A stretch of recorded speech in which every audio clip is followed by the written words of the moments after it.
في الحاله دي الام تعمل ايه؟ يعني هو ده حصل بالغلط. اخطر حاجه في ناس يقول لك ايه، حاول يرجع.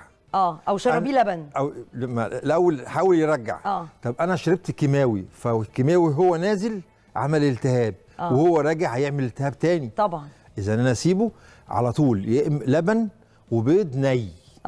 لبن وبيض ني. يبلع البيض الني. البيض الني واللبن بيعمل غشاء للبلعوم بقى، ولغايه ما بيوصل للمعده.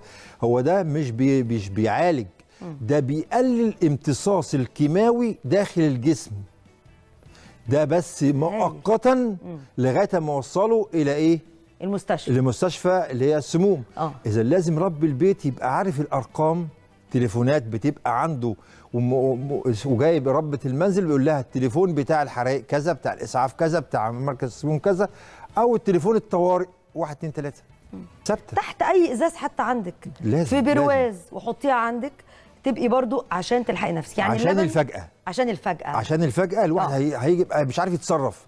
فالفجأة هتخليه خلاص يبقى هو متعود ان هو شايف الارقام، يتصل بقى بالاسعاف، بالغاز، بالكهرباء، بالمطافي، بالسموم، مركز السموم، بالاسعاف، باي حاجه. التكييف